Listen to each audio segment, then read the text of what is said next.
Ladies and gentlemen, welcome to today's panel. Thank you for coming again. My name is Hasan Yücel. I'm a research fellow here. I'm sitting on behalf of Dr. Kılıç Burak Kanat. He will not be here today with us. So, as you know the topic, we will discuss the violence in Libya. As you know, the violence in Libya is covered almost daily in major newspapers and outlets, in media outlets. And it's not really surprising to come across some videos showing militias are fighting. So these are the usual thing. So after Gaddafi, Libya is now governed by different rival authorities. They are actually not ruling the country in peace, but fighting each other. So we still see an unending instability in Libya. This situation is way different from Syria. People here who attended the previous panels, as you know, we have extensively discussed the situation in Syria. So it's been a long time that we haven't focused Libya. Here at the same time, we will introduce a panel. We will introduce a report here. We will discuss the initial findings of the report. The report is about the violent extremism in Libya. It's a product of a field research in Libya, and the name of the report, Countering Violent Extremism in Libya, a Peacebuilding Perspective, authored by one of our panelists here, Dr. Talha Köse. Let me introduce this panelist here. As I introduced Dr. Talha Köse, he's a senior researcher at SETA Istanbul at the strategy department. And he is also the chair of the Political Science and International Relations Department at Ibn Haldun University. And the other panelists, Dr. Karim Mezran, he's the director of North Africa Initiative and he's the resident senior fellow at Atlantic Council's Rafik Hariri Center for the Middle East. Once again, thank you very much for coming here.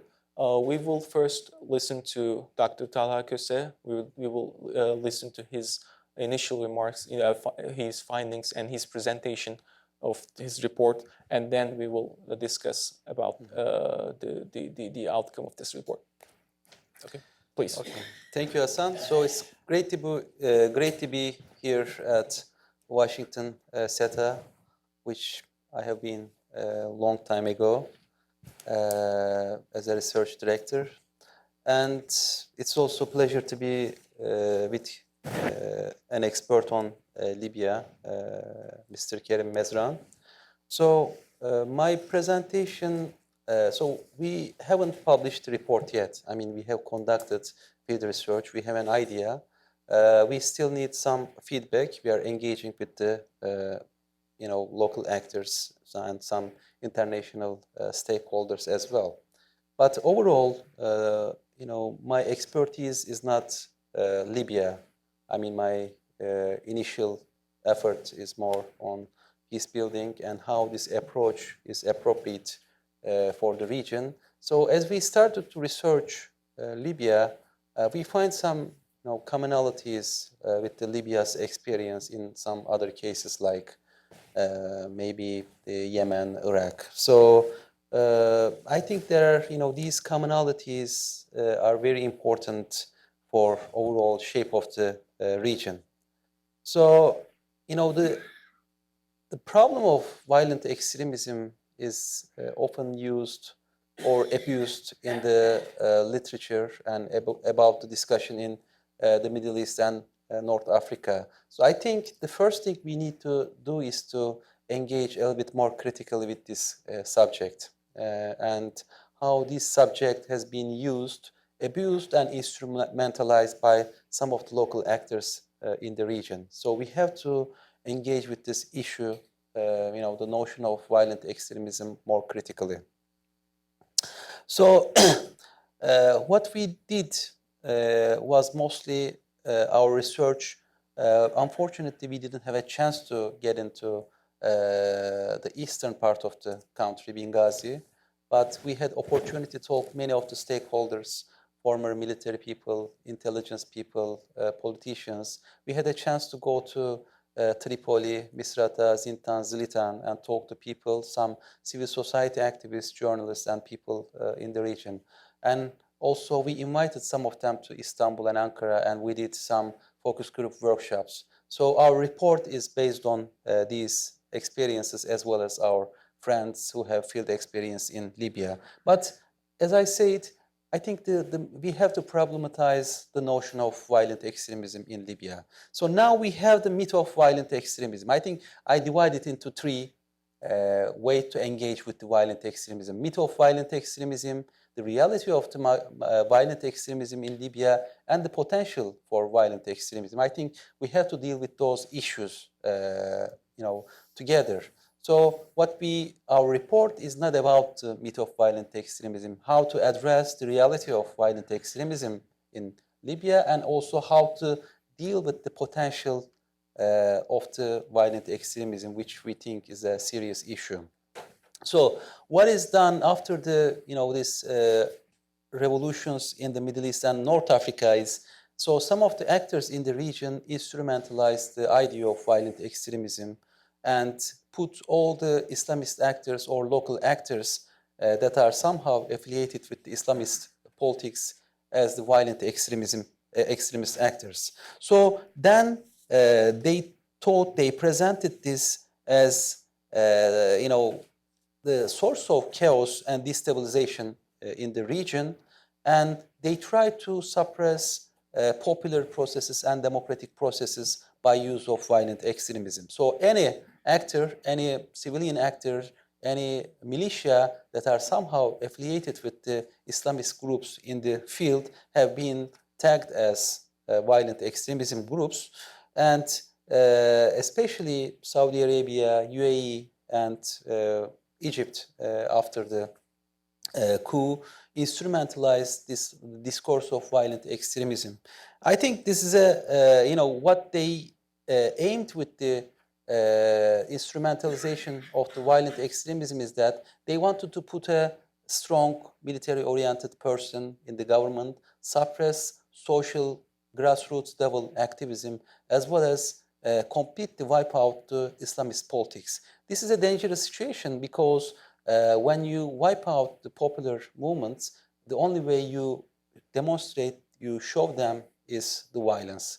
So I think their approach, the myth of violent extremism or instrumentalization of the violent extremism is very dangerous situation, and this didn't really bring stability. So one of the reasons why some violent extremism groups such as Ansar Sharia emerged in Libya is lack of any potential for political engagement, political process, or civil society activism.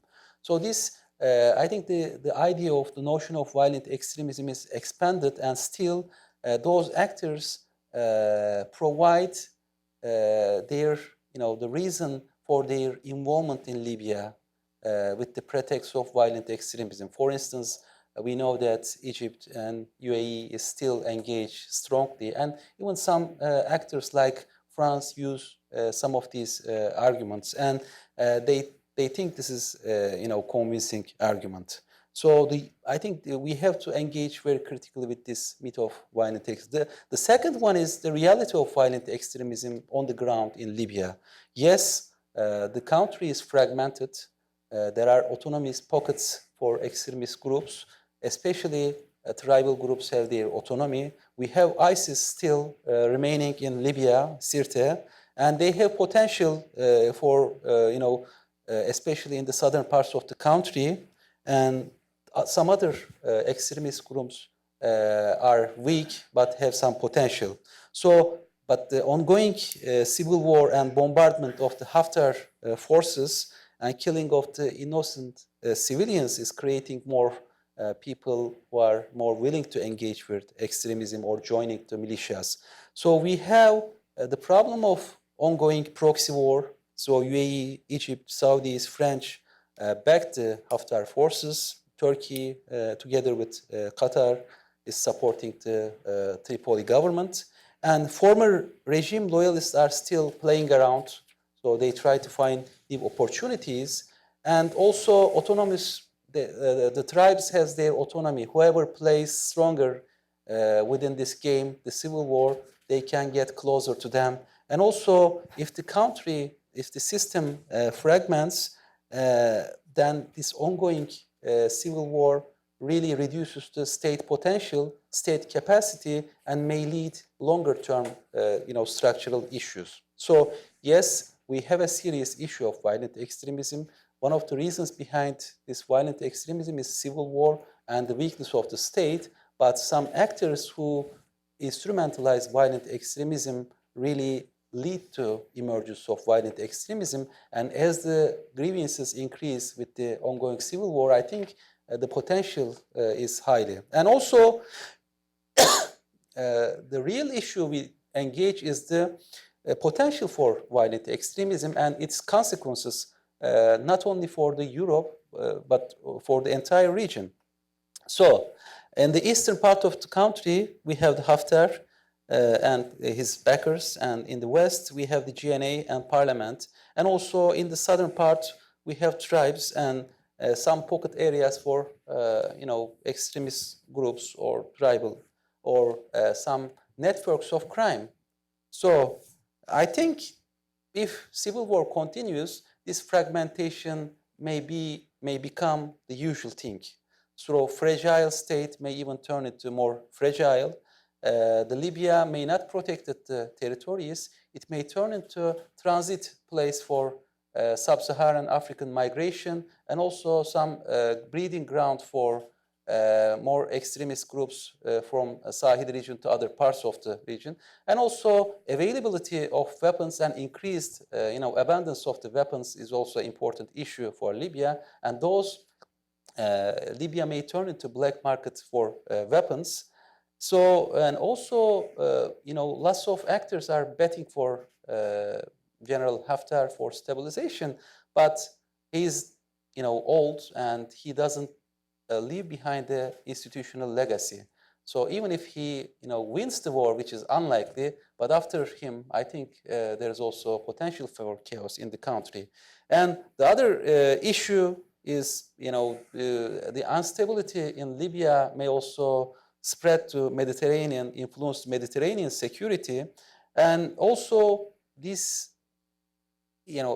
availability of natural resources in Libya is also some opportunity for all the extremist actors and the neighboring countries. So this proxy war may turn into a regional war. So there is huge potential. So from proxy to real war, availability of natural resources, fragmentation of the country, and turning into transit migration issue, migration space is a possibility. So for now, they are betting, especially important international actors are betting for Haftar, but I think this is a very dangerous situation. So potential for extremism is higher in the country.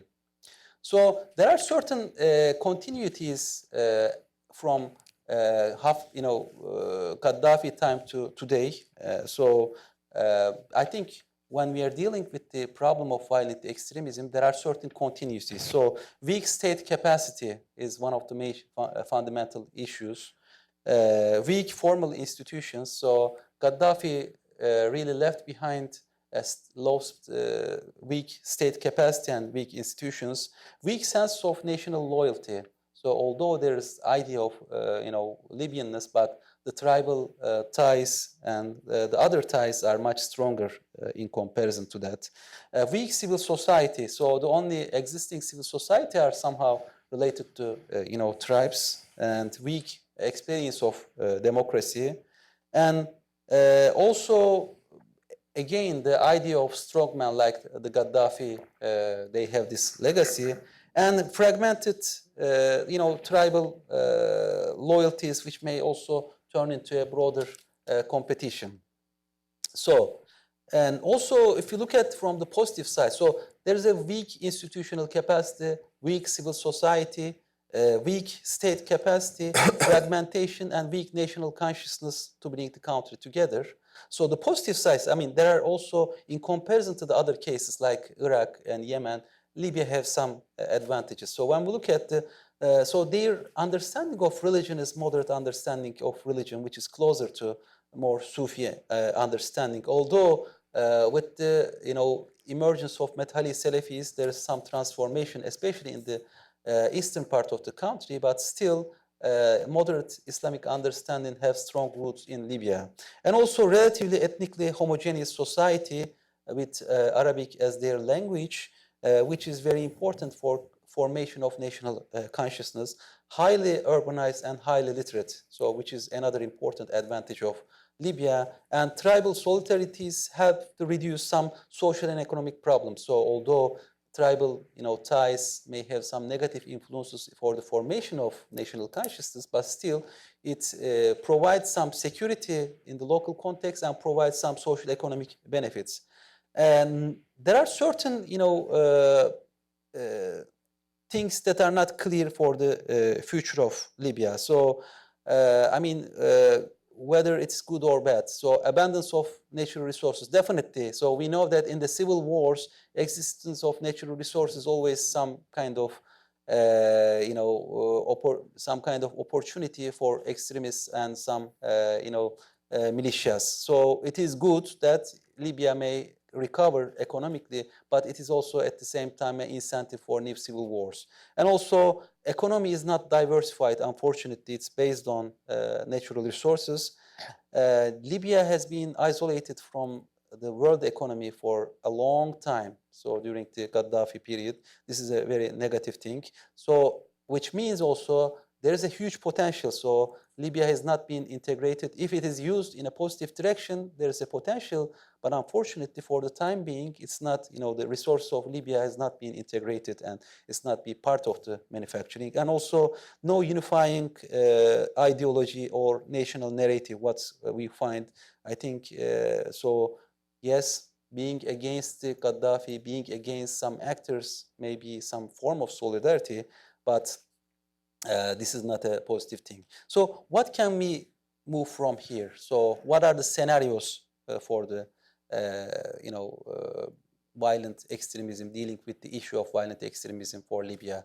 Of course, there are certain scenarios. So some actors have the idea of the success for Haftar. So it's a kind of building stability with the top-down approach, with the strong man. So the similar approach in Egypt, similar approach in many countries. So smashing the social popular unrest, putting democratic institutions under the control, securitizing the entire system, providing stability for some external investors, and also putting limitations to all these actors who may have potential for insurgency, and providing non-political discourse among the people through maybe Salafi teachings. So, of course, this will not be preferable option for Europe because this will really lead to emergence of new, smaller kind of extremist groups with the grievances. And this may also increase the migration, since opportunities will be limited in Libya. This may also push further migration. It will increase, economic and political stability. But again, some actors in the region are selling this discourse. So putting strongmen in the Libya and dealing with all extremist groups along these lines, which is offered, but this, I think, will not bring stability in the long run, and it will turn something like the second, Gaddafi, and this will also increase and deepen the civil war, because we know that Misrata, Tripoli, and people in other parts of the country is against this discourse.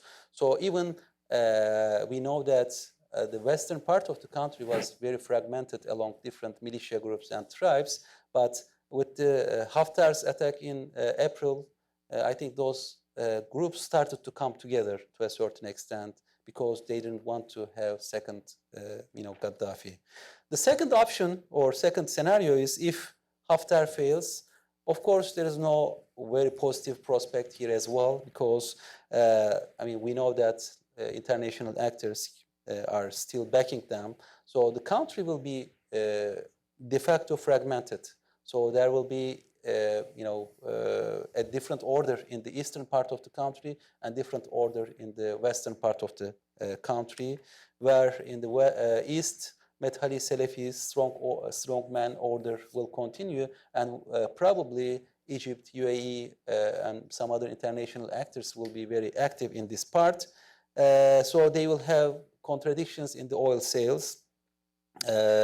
And Haftar is unlikely to put a sustainable order in that part. The other parts of the country will probably be parliamentary and semi-democracy, which may come together around the tribal allegiances. But still, because of this fragmentation, the issue of security will predominate in the western part of the country, and we cannot exactly see huge potential economic development in that part. So this is the case where Haftar fails. Of course, the best option is UN-supported peace process. I think without the peace process, even if the civil war continues with the success or the failure of the Haftar, I think we don't see positive prospects. So what we presumed, what we really supported in our argument in our report is UN-supported peace and reconciliation process, because the country is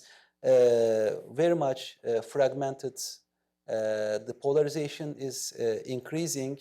A new order is emerging, and also we know that Libya is a tribal country, and these revenge politics will be very important. As the number of people die, this will turn into a larger feud in the country. So reducing the deaths, reducing the battle, and reducing the number of the militias is very important. And we know that major actors are part of this struggle. I mean, France, Russia is part of the struggle, and US is very important because has leverage on Saudi Arabia and UAE, even in Turkey. And unfortunately, they don't want to touch and just watch, give some credit to Haftar. If he probably fails, they will intervene. But at this time, it will be much more difficult to bring country together and deal with the problem of, revenge politics. So there are definitely certain obstacles for the normalization along these lines. We know that Sarraj seems to be a weak political figure to consolidate the entire country. So this is still the people, some groups in the western part of the country does not completely bet on Sarraj. Military capacity of the Tripoli coalition is also weak, depends on the Misrata. So Misrata militias are important, and there are some, problems among the militias. Also, militia business is very, lavish business.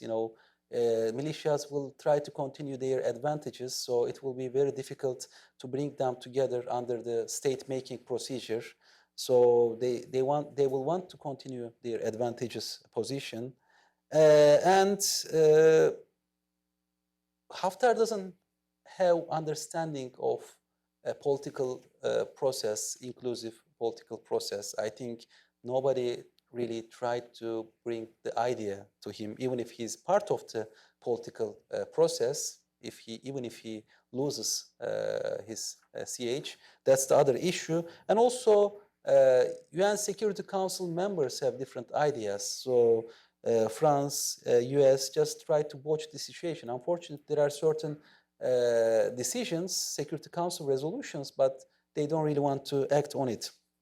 So what we did, So what we did in our report is, so there are from the alternatives for the intervention countering violent extremism. So one approach definitely is a strongman approach, putting order, top-down changing, institutionalization, and dealing with all the security perspective. And other perspective is more of a liberal perspective. It's more civil society, economy-oriented perspective. And ours is more of a peace-building perspective, which is more creating resilient social background. I think, You can zoom in. the other one. Diğerini açabiliriz. So what we did was to,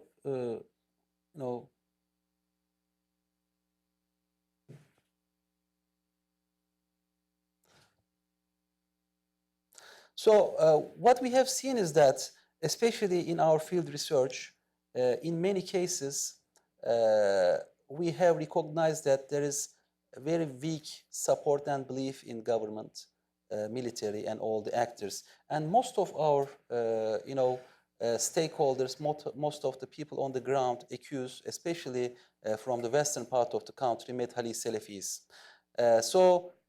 How can we transform the country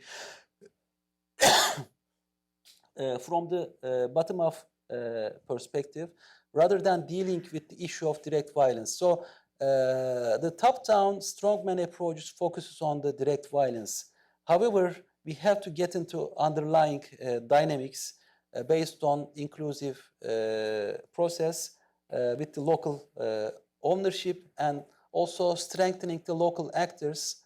So it will be, yes, I mean, a top-down approach may seem much easier, much faster, but in terms of long-term, I think it will be very difficult to maintain this, especially in a country very fragmented along tribal lines in Libya. So what we recommended in the report was to strengthen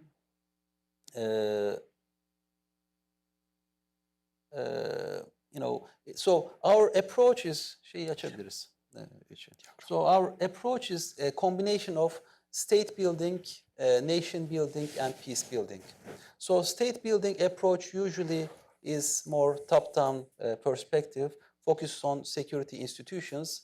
Nation building approach is very important because the basis of our approach is strengthening the national consciousness, education, creation of an inclusive notion of Libyanness, and creating common shared values, so that the state building perspective will be based on these premises, and also deliverance, delivering some of the basic, goods, basic services, but by the state. So rather than imposing security-oriented stabilization effort, what we offered is the nation building plus, so with the sense of consciousness.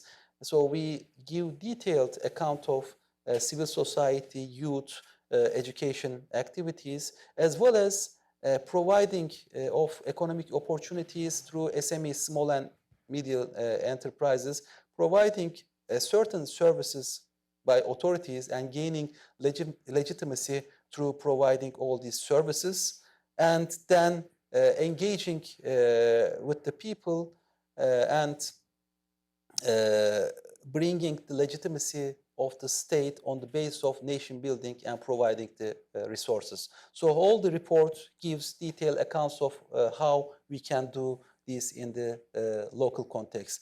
One major problem for Libya is the geographic fragmentation of country, lack of lack of trained people, and also due to legacy of the authoritarianism, the horizontal ties between the people along the country is very weak.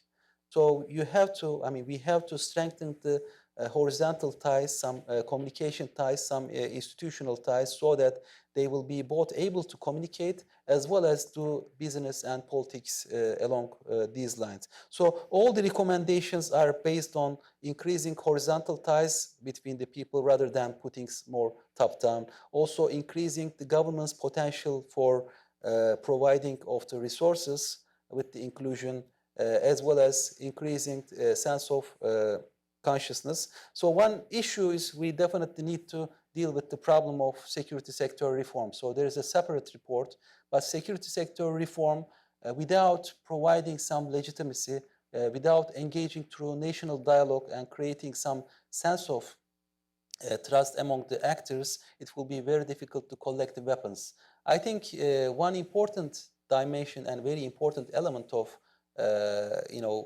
peace building in Libya is to create comprehensive national dialogue process. There are earlier efforts, humanitarian dialogue, and with the support of the United Nations. I think it will be a very important central element of countering violent extremism in order to collect the weapons, in order to create sense of commonness, and in order to deal with all these structural problems. I think starting from the local to, in general, broader national dialogue is very important. Otherwise, these grievances and lack of cooperation, lack of communication will be a big obstacle for Libya. So we can probably, if we have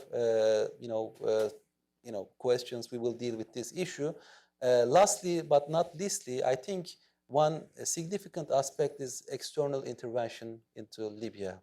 So we know that Egypt, UAE, Saudi Arabia, on the one hand, is influencing, and Turkey is Italy is supporting the legitimate government in Tripoli. But I think without having some consensus, and I think the US is very central here because it has connection with Russia, UAE, Turkey, and Saudi Arabia. I think the US has some responsibility, especially engage with external actors to bring forward stabilization effort in the country. Without dealing and without reaching some form of consensus among the external actors, I think it will be unlikely to have stability in the Libya, despite all internal efforts. Thank you very much for listening. All right, thank you very much, Dr. Köse, for your remarks, for your presentation. It was really important that you touched upon these issues. It's really important itself to talk about how to identify or how we should approach this problem, which is the violent extremism in Libya. So I'd like to turn to Dr. Mezran for your comments in your remarks about this issue. Thank you. Sure. Thank you very much for inviting me here. And thanks a lot for this presentation, Dr. Köse. You touched almost so many points, so many issues that my head started tilting out. So where do I capture it? From where do we start? The first thing that I think we should understand is that it's true, Libya has never been a united country. If we go back under the Turks, two wilayat. Then the Italian long periods of war. And not until 1934 that Italo Balbo unites Libya into one single, and only for a few years. The king was not interested, once Libya gained independence, was not interested in fostering Libyanness. He was a Sufi sheikh. He was interested in the affairs of his tariqa. He allowed some of the people near him to intermingle in society, but for the vast majority did not do a process of state building, as you define it, nor even of nation building. Gaddafi came in and brought a total different approach. He was, at the beginning, a pan-Arabist. So his idea was, I don't have to build the Libyan state, because if I build the Libyan state, it will be very hard then to annex it to Egypt or to whoever he wanted to. So he maintained weak institutions. There were institutions in Libya, but they were they were weak and kept marginal. He was then pan-Islamist whenever it served him. Then he became pan-Africanist. Then everything except pan-Libyanist. So there was no real movement to national identity. They would then, after whatever you want to call it, the revolution of 2011, the insurgency, the upheavals, whatever you want to call it, Libyans could go back to and say, we have something in common. But at the same time, pragmatically speaking, there has been in the last 30 years 70% urbanization rate. The movement away from tribal divisions, the movement away from tribalism was undergoing. There was an urbanization of the Libyan population that brought, because of the isolation, the emphasis of the regime, a sense of closeness, of Libyanness that is there. I have a problem in denying it entirely. It's not strong, it's not, but it's there.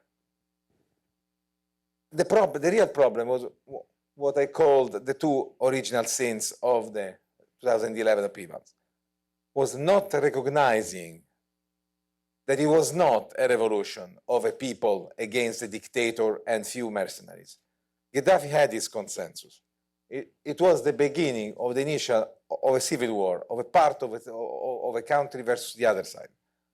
Why this is important? Not having recognized that made the new elite not thinking about the necessity or the fundamental importance of a national reconciliation conference, agreement, whatever you want to call it, where Libyan from the various parts of society would, in 2011, in 2012, let's put it that way, meet and lay the foundations of a new state. That would have been fundamental to do. It could have been done. It was not even considered at that point. It took a couple of years under Zidane that you quote Fadel Lamin and other people. I was in that commission, started trying to provoke a moment of national dialogue, because we really believe that unless you create a forum, and at the time there was no external influence so big as it is today. At the time, it was still a Libyan affair, with all the exceptions one can make, where you could bring people in, various elites, various groups, and begin the foundation of something that then would have allowed to face elections and the democratization process, not perfectly, but much better, with much stronger foundations than what actually happened. Rush into elections in 2012 was the biggest mistake, because it crystallized the divisions. At the moment, it was one mistake after the other. Not having asked for help to the foreign powers to disarm the population, because the elite at the time said, no, we can handle it. We don't need NATO to remain. So they pushed NATO away. Then they looked at the militias and they didn't know what to do. So I'll keep in person. What he did, he paid them. He had the politics of appeasement, where he went there and bribed them in. Bribing them in allowed them to penetrate whatever structure the state was making. So at the certain point, you had the militias that were dividing the head of the interior minister there, the head of the security. All of a sudden, before they even realized it, and the political group who thought that they could maneuverate the militias found that it was the other way around. They had the militias who exercised power on the politicians elected in the agency. That was the cause of the disaster, of the lack of functionality of the agency, and the unraveling of a process for which the polarization is simply a consequence of, because the narrative, if you go back, was the narrative at the beginning. Gaddafi himself was saying the Islamists are going to come and they will take over the country. If we go back to the beginning of the narrative, the Haftar is not new. It was there since the beginning. We went to a large extent to notice that there were not Islamists at the moment of the insurrection in Benghazi at the moment. It was really a spontaneous problem. But because of this narrative, then they started coming in a second moment, thus allowing the other part, the anti-Islamists, whoever you want to define them, to coalesce and then produce Haftar. Haftar is not a Martian. He is a guy that was taken by some Libyan businessmen to the Egyptians who needed a figurehead, a strong man, to lead the stabilization, at least of the eastern part. They were very happy with him. They armed him, they equipped him, they supported him, they sustained him in such a way that he could create the embryo of what later he called the Libyan National Army, start unleashing in early May 2014 this attack against all Islamists, which, parenthetically speaking, it produced the coalescence and the unification of groups that were very divided at that moment. If one thing one has to recognize to the governor of Zidane, that he kept them very separated. He was giving to the Muslim Brotherhood a certain position, was giving to other Islamists a certain other, keeping them very, very separate and practically ineffective in exercising a strong political pressure. The attack of Haftar allowed for the formation of his antithesis, which is the Libya Dawn, who unleashed their attack against the Zintani, who were perceived as being the allies of Haftar, and the destruction of the Tripoli airport, and all that happened in 2012, at the beginning of the polarization of the country. And then the rest is history. The rest is just one mistake after the other, one chance lost after the other, and the intervention stronger and stronger, day by day, of the foreign powers, to the point that now, and I start from the end of your presentation, the scenarios that we can depict for Libya that we can, are really to be determined outside.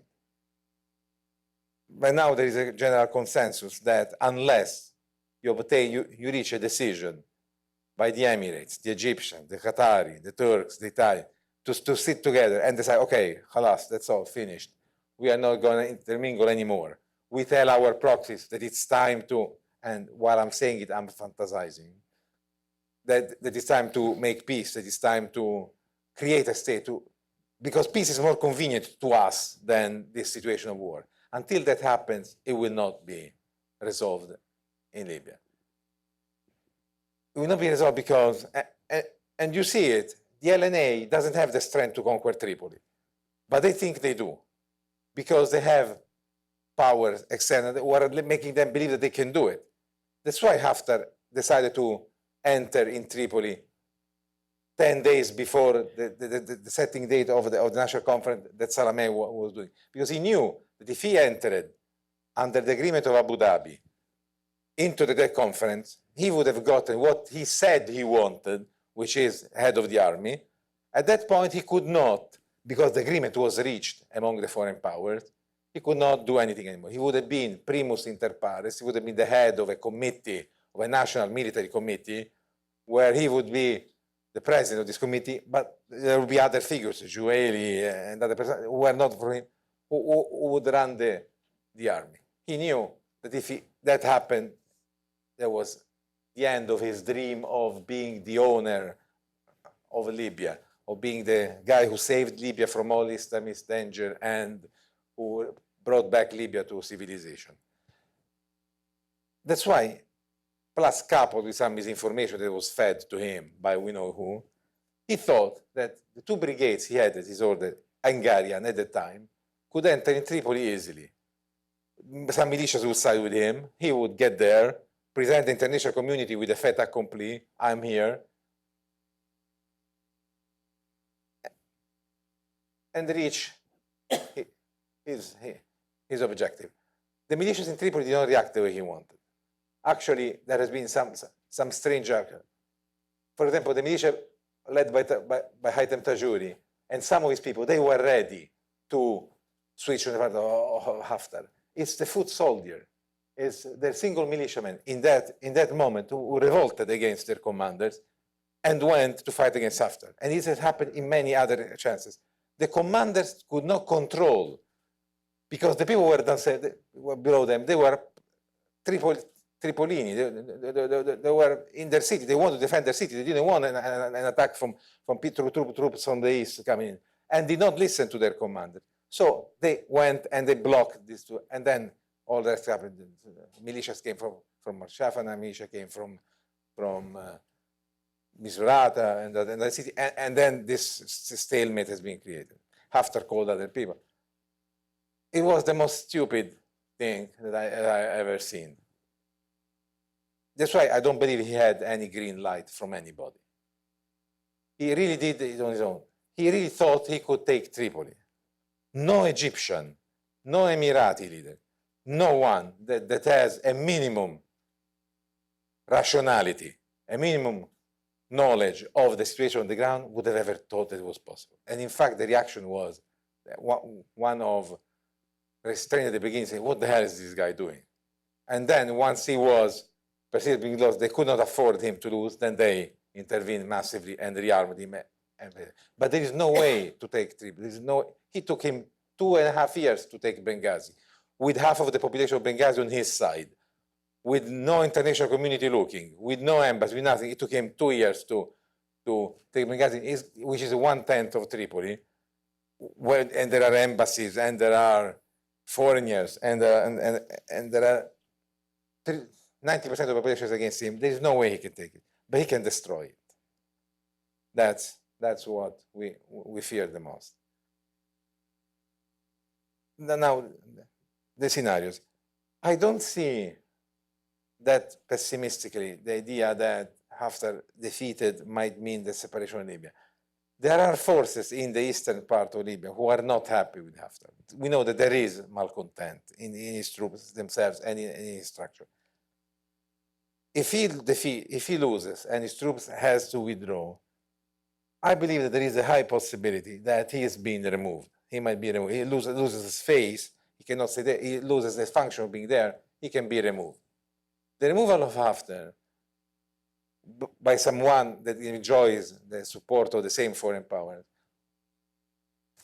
removes one very important obstacle, which is the veto de facto for any leader of the Tripolitania side to sit down and talk to him.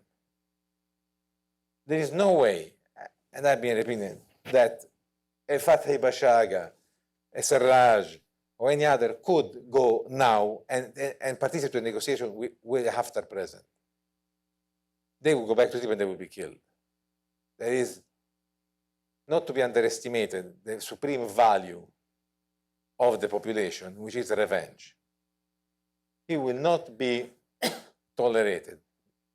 Fathi Bashaga there was a rumor that he went to a meeting with official of Haftar a couple of weeks ago. He had to rush back to Misrata and swear in front of him that he never did that. So just the rumor that he might have was enough to force him to that. So there is not going to be any negotiation with Haftar. But Haftar that loses in front of his troop could be removed. If he is removed, you have other people, then every scenario is open. I don't want to be particularly pessimistic, particularly optimistic, but then every scenario is open. You can have more people around the table. You can have the Misrati, the Tripolitanian, the Zintani, but you can have the people from Ashdabia, more people from the east, and create a negotiation which will be then what Salameh says, we have a conference, a national conference. At that point, you can have one that would allow for the creation of a government of national unity, and then so on. Remains, I agree, the problem of the foreign powers. But in this situation, there would be the possibility for the UN and the new government to guarantee what these other powers want. The Egyptians want to work in Libya, want security in the eastern part, and so each one has its own interest. It could be accommodated. Potentially. I'm not saying that this is what is going to happen, but we cannot exclude that. The negotiations of Salameh, the one with Haftar present, in my opinion, are not going to go anywhere. Because there is no way that he can form a national conference with these people at the moment. There's no way you can go to election. That's goes on there. It's really stuck. I agree with him when in the last conference he said we have to force the peace on the Libyan factions by exercising pressure on their proxies, on the foreign country that he can try. I'm not sure that at these conditions he will be able to obtain any serious result. Okay, thank you very much for your comments. It's really interesting to just listen to the similarities between Gaddafi and Haftar in terms of their narratives. Haftar is just a bad copy of Gaddafi. Yeah, good conclusion. And also how he got this position. It's also interesting to listen to that. So, Mr. Köse, if you have any comments or remarks on his presentation, other than his remarks, feel free to respond, please. I really agree with comments, so I think it's compatible.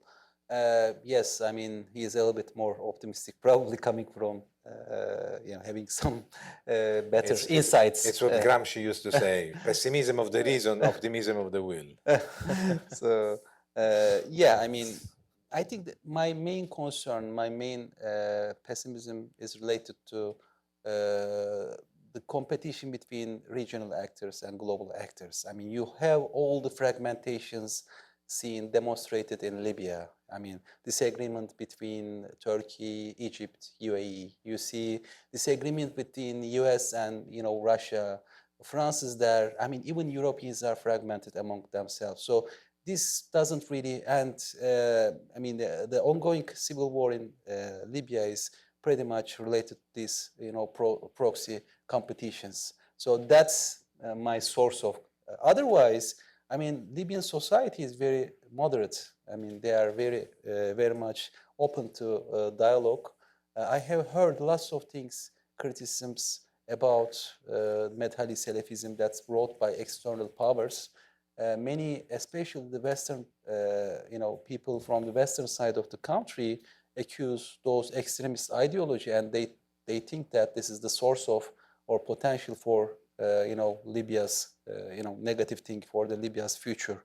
So, but I think this extremist ideologies, Medhalism, is gaining ground, and they have some potential, military potential as well. So this is dangerous. So we know that Libya has moderate tradition, moderate historically understanding of Islam, but the spread of these ideologies with the support of external powers and also wiping out all the moderate forces is very dangerous, because we know that moderate version of Islam was not very well institutionalized, and Gaddafi regime wiped out them, limited their activism.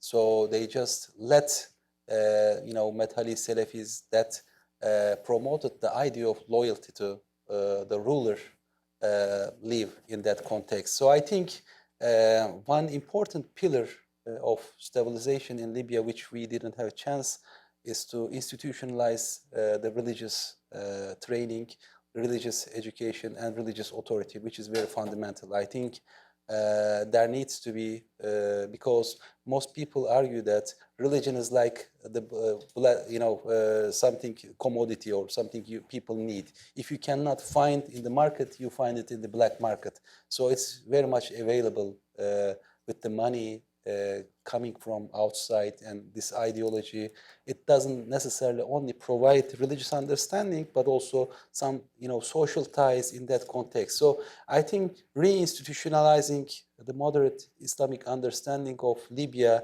and limiting those extremist understanding interpretations of Islam is very important for the future of the country, and this needs to be institutionalized through schools, religious training, which were wiped out during the Gaddafi era. So I think this institutionalization is very important. And I mean, Libya has some potential leaders, but I think in the long run, this will be the most important, pillar of countering violent extremism strategy.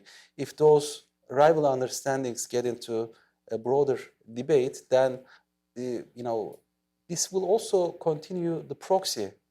Different versions of Islam will compete there with the support of different regional actors. I think that's also if there is no local driven authority, religious authority, then Libya, in its understanding and practice of Islam, will also be vulnerable to competition of external actors, which will not really help stabilization in Libya. Even without the foreign actors, remember when they appointed Al-Ghariani, that was a very bad choice. They played a very divisive role. And those who were opposing Al-Ghariani, who were part of the Shura, that was led by Arif Nayed and other people, were even worse than. So it's everything goes back to the idea of, unless we have an agreement, political agreement that builds a state that is neutral, that is objectively intense to concern Libya, whatever decision is taken, it will be either polarized or will be ineffective. I see. Thank you very much for your comments again. Let's get to the audience's pessimism or questions. Let's say we can begin with the gentleman in the front. Oh, thank you. Steve Winters, independent consultant. I guess to direct this to the speaker, Dr. Köse.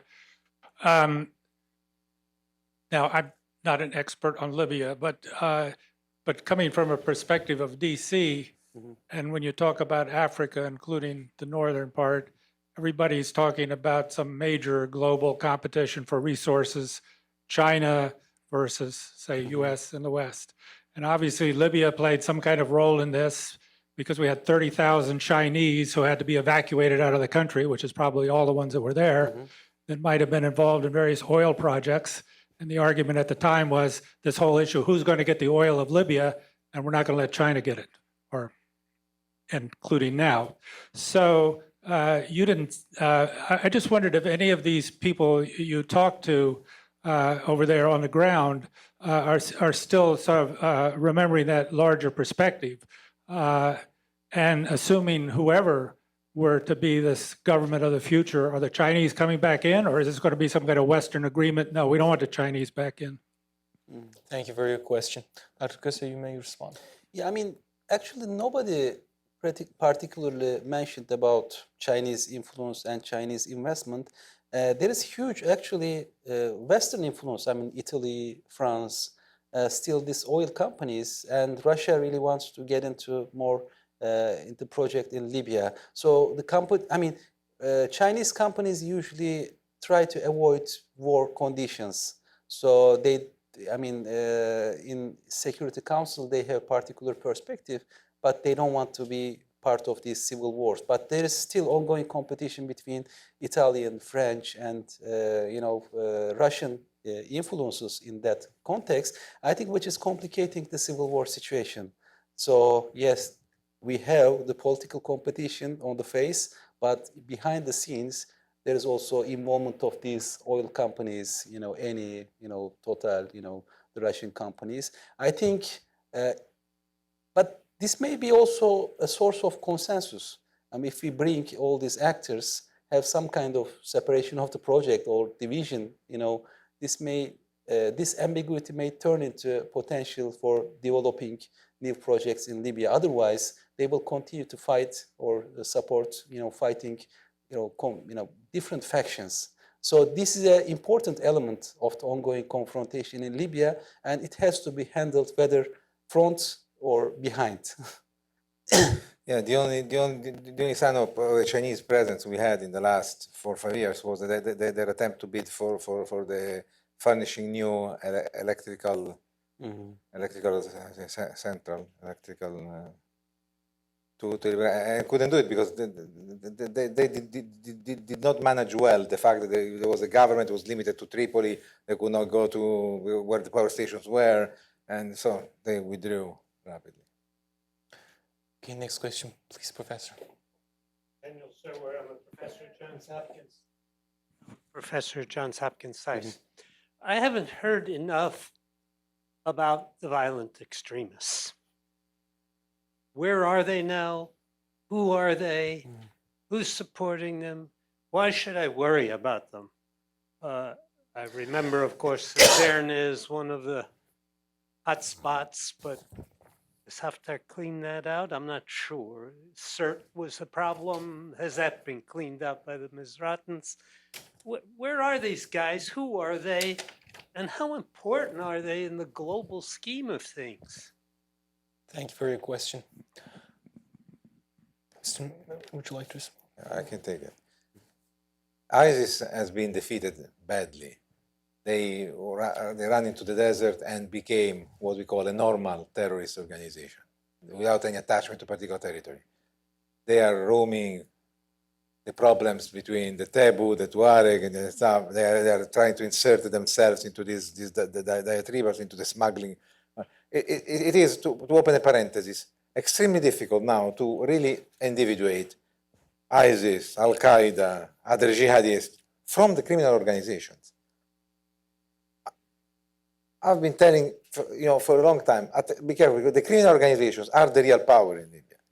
They're becoming extremely powerful, and they are absorbing, for their interests, some of these guys who have been kicked out from Sirte, from Derna, or stuff, and using them as expert soldiers or expert.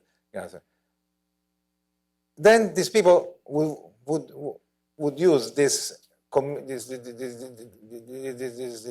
collaboration with the criminal organization to help them maintain the same result, which is that of weakening the state or forbidding the formation of a state. Do you remember 3 years ago there was the attack by a terrorist organic group in Sliten? When there was the Academy of the Coast Guard. That they were giving the graduation of 100 of these Coast Guard, and this truck entered into and blew up and killed 40 of these cadets. It was, I think, 2 or 3 years ago. There was a clear signal that the terrorists did not want the state, but they proved that it was a criminal organization that furnished the truck, the explosive, and the stuff, because there is a common interest in impeding the state to be there, to form. So nobody can really tell you where is ISIS, where is Al-Qaeda, because it is so intermingled, so stuck in a sense with the criminal organization and the local groups that it's very hard. The only thing is that there is no territorial conquest by ISIS. There is no village or city that is under their control. They are very mobile if they are, and fighting on one side of the Aulad Sliman, on one side of the Tebu, according to whatever happens. What should I worry about? Because in a state of confusion as it is, it takes very little to exploit cleavages that are going to come. I'm sure that, give you an example, in Tripoli, Bashar had done a great job in using part of the various militias as security forces and having them penetrate the various neighborhoods and individuate what are the strange elements. And they captured a lot of the sleeping cells, a lot of people who ran away from Sirte, who were there doing they were doing a good job in taking care of criminals and terrorists at the same time. Now that all these troops have been moved away from the internal police checking and are at the front fighting, you create the opportunity for the criminal organization to form in a total state of anarchy, so in perfect security, because nobody's watching, the instrument to destabilize completely the nascent state or anyhow to do that. This is just one example. The same thing is happening in Morzuk, it's happening in every other place. When the forces are supposed to fight them are busy somewhere else because of other cleavage or other action, they flourish. Ample spaces are being created for them to act. Spaces that were being closed before. Mm-hmm.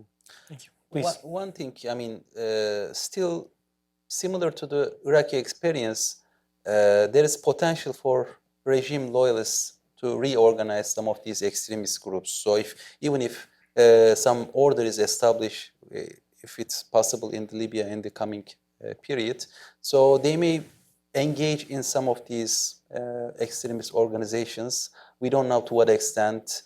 Some actors for revenge politics may turn into extremists. So there's still the ambiguity there, as there is potential, and also the southern border coming from Mali, from Chad. So there is also potential there because those areas are not well protected. But this is not a major thing. If you look at the narrative of the western part of the Libya, they consider this Medhali Salafi organization as source of extremism. So we have two different narratives. So what we hear is mostly when we ask about extremism, we hear about Daesh in Sirte, some minor groups, but what they mostly focus is on this Medhali Salafis. They argue that they killed religious scholars and moderate understanding. So there is such a complaint. So I think we don't have a complete unified story or discourse about extremism, but the potential is also, like in the case of the Iraq, there is also some potential in the future. Thank you very much for your answer. Let's proceed with the gentleman on the third row. Hi, Alexander Shrecki. I'm from American University School of International Service. My question mainly deals with what happens after Haftar dies, because he is very sickly. He has been flying to and from France, not as recently, but back and forth for various operations and surgeries.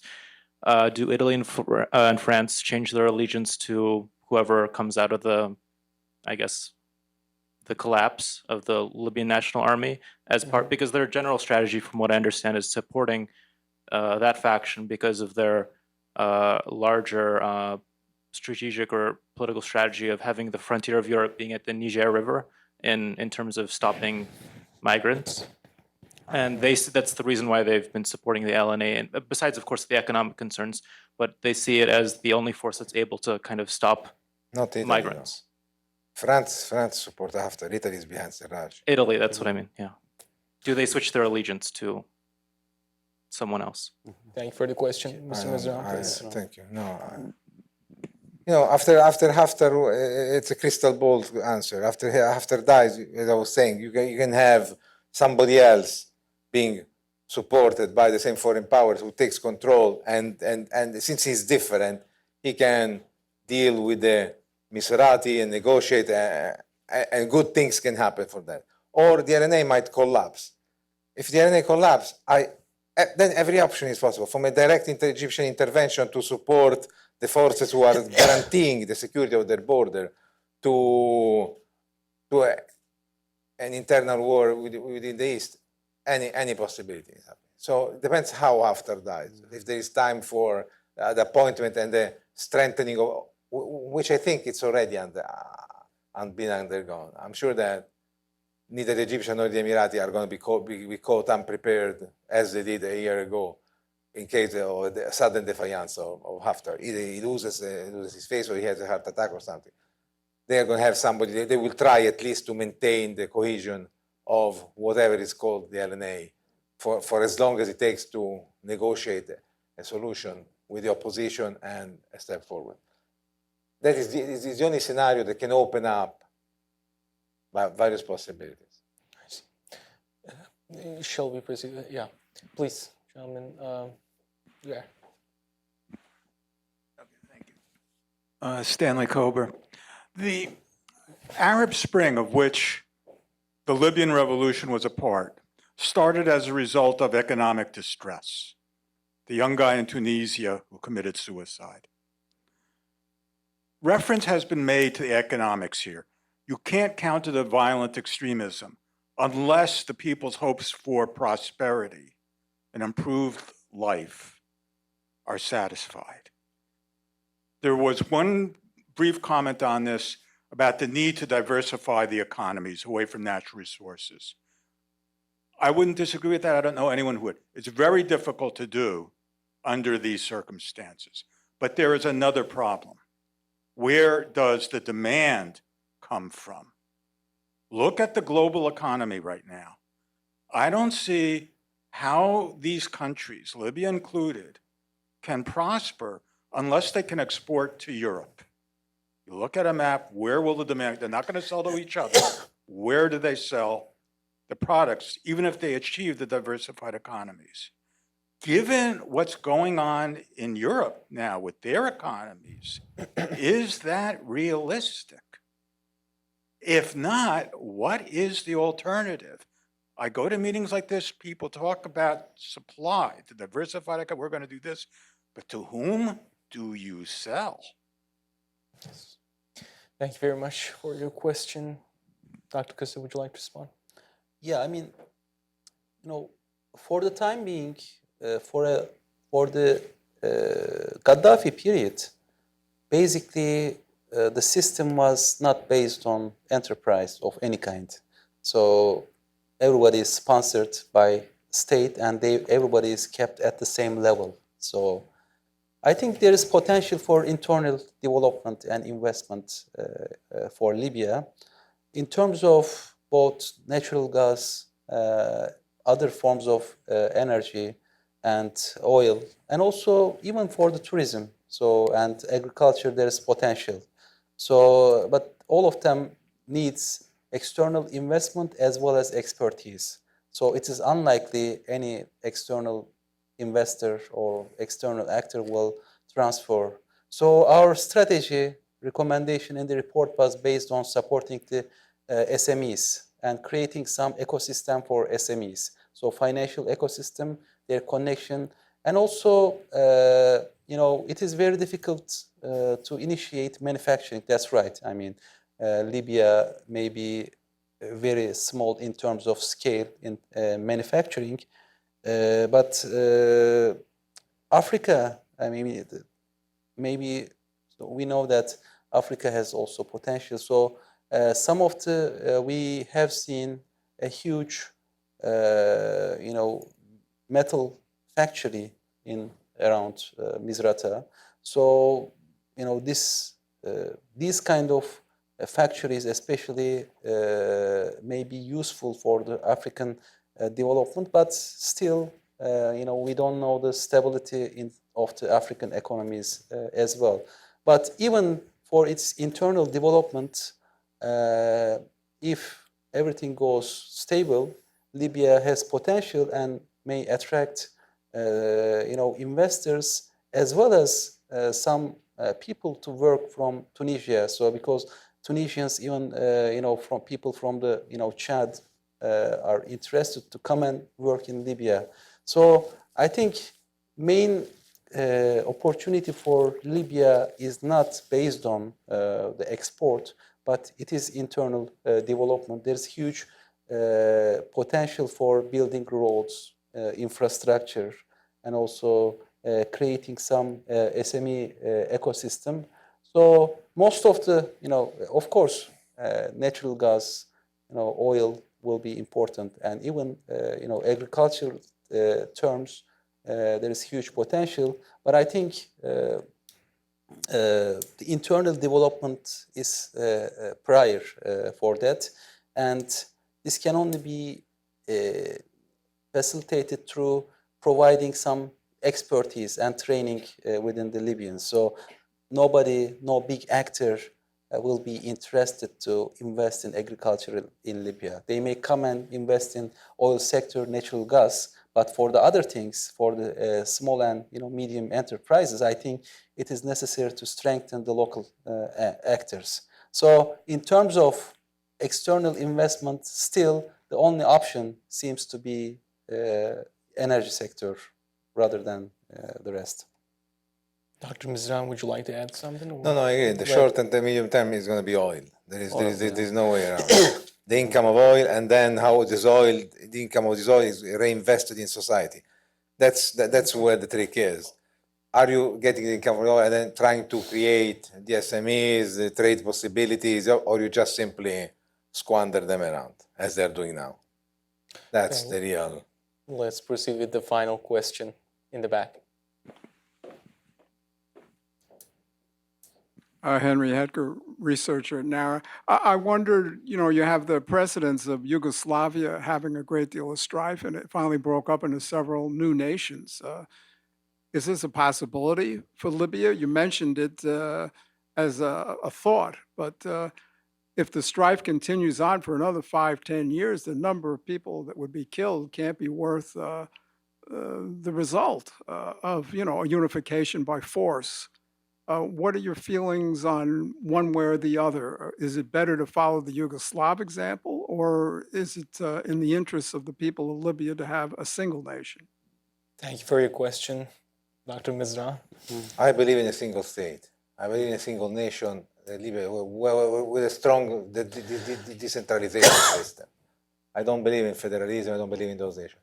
But you are right on one thing. If the situation on the ground continues, and Haftar doesn't make it, so its troops are withdrawn, you can have a de facto partition of the country.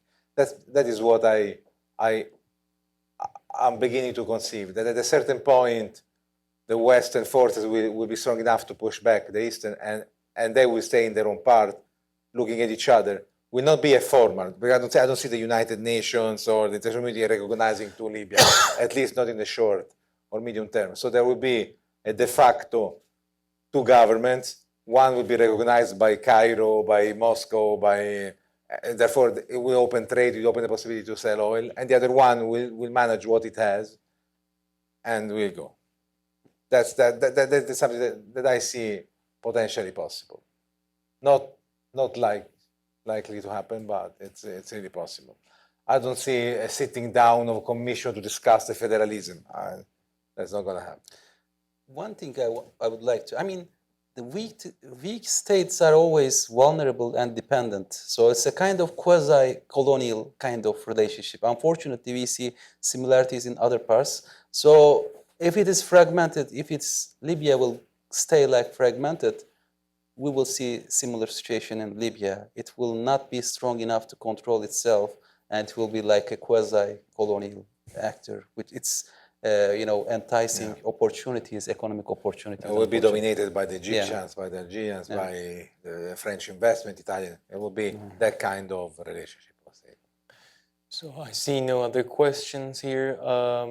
We have maybe 2 minutes. We can perhaps give some final reflections about the issue. We left possibilities open, but any other things you want to add? It is really a very delicate moment in this way. I was literally outraged by the lack of reaction in the international community to what happened April 4th and the following days. That really opens a big doubt in my mind on the strength of the international community, whatever that is, whatever that means, in creating a situation that could bring not only Libya, but also the other crises to a solution. And actually, since it is moving at that level, the decision power, it is getting more complicated. It's getting out of the hands of the Libyans into other hands, whose interests, whose power we don't know deeply. And so it is becoming much harder for me to see a positive solution, unfortunately. Yeah, I mean, my sense is also, negative in the sense that external powers are really supporting extremism to intervene and get into affairs of Libya, unfortunately. So we know that historically it's a very moderate place, and the extremism, all these things are coming from outside, and the outsiders are trying to, use this extremism as a pretext to dominate Libya, which has huge resources. So that's really a sad thing for Libya. All right, after these final remarks, thank you very much. Thank you for coming here. I'd like to conclude the panel. Thanks again.